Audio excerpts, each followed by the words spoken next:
السلام علیکم دوستو، آپ دیکھ رہے ہیں اردو فیکٹس۔ دوستو، آج کے جدید زمانے میں بھیک مانگنا ایک پیشہ بن چکا ہے اور اس پیشے کو بڑی تعداد میں ایسے لوگوں نے اختیار کر رکھا ہے جو مدد کے نام پر ملنے والے بھیک کے کسی طور پر بھی مستحق نہیں ہوتے۔ آپ کو کتنا عجیب لگے گا جب آپ کو یہ پتہ چلے کہ فلاں جگہ کھڑا بھکاری حقیقت میں ایک لاکھ پتی انسان ہے۔ یہ ایسا انسان ہے جس کے بینک اکاؤنٹ میں کروڑوں روپے موجود ہیں۔ ایک اندازے کے مطابق اس دنیا بھر کے پیشہ ور بھکاری دنیا کے 40% پڑھے لکھے افراد سے زیادہ کما رہے ہیں۔ آج ہم آپ کو دنیا کے چند ایسے امیر ترین بھکاریوں کے بارے میں بتائیں گے جن کے اثاثوں کی مالیت لاکھوں یا کروڑوں روپے میں ہے۔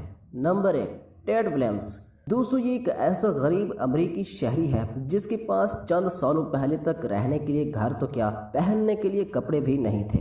یہ شخص پھٹے ہوئے کپڑے پہن کر بھیک مانگتا تھا۔ در حقیقت یہ شخص گا گا کر بھی بھیک مانگتا تھا۔ چونکہ اس کی آواز انتہائی سریلی تھی تو لوگ اس کی جانب متوجہ بھی زیادہ ہوتے تھے اور اسی وجہ سے اسے بھیک بھی زیادہ ملتی تھی۔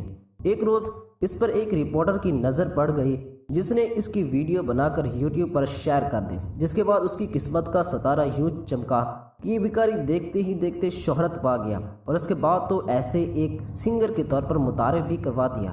آج اس کے پاس ایسے بینک اکاؤنٹ موجود ہے جہاں کروڑوں روپے موجود ہیں۔ نمبر 2، رونگ فنگ۔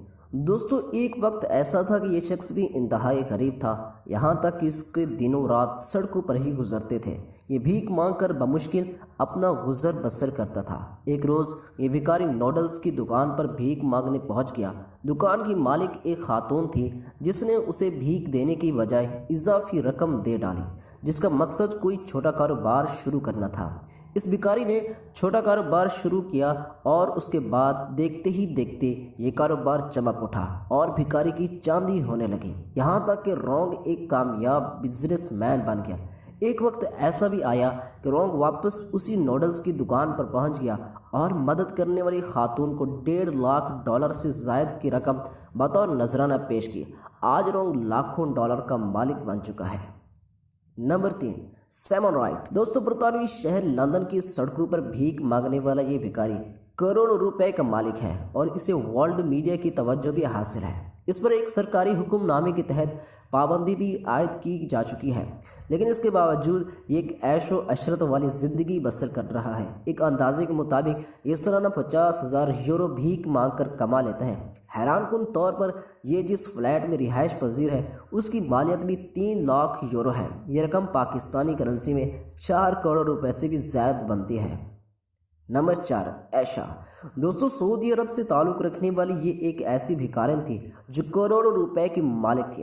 بھیک مانگنے کے دوران بھی اس کی عمر 100 سال تک پہنچ چکی تھی، تاہم اب اس کی موت واقع ہو چکی ہے۔ موت کے بعد جب اس کی جائیداد کا انکشاف ہوا تو پتہ چلا اس نے وراثت میں $1 ملین کی خطیر رقم چھوڑی ہے اور اس کے علاوہ یہ 4 بلند و بالا عمارات، قیمتی زیورات اور سونے کے سکوں کی بھی مالک ہے۔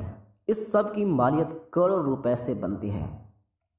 نمبر 5، بھارت جین۔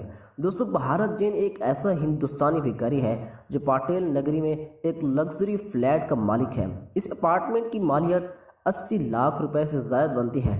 جین کے پاس ایک دکان بھی ہے جس کا ماہانہ کرایہ 10,000 روپے ہے۔ جین ماہانہ 75,000 بھارتی روپے صرف بھیک مانگ کر حاصل کرتا ہے۔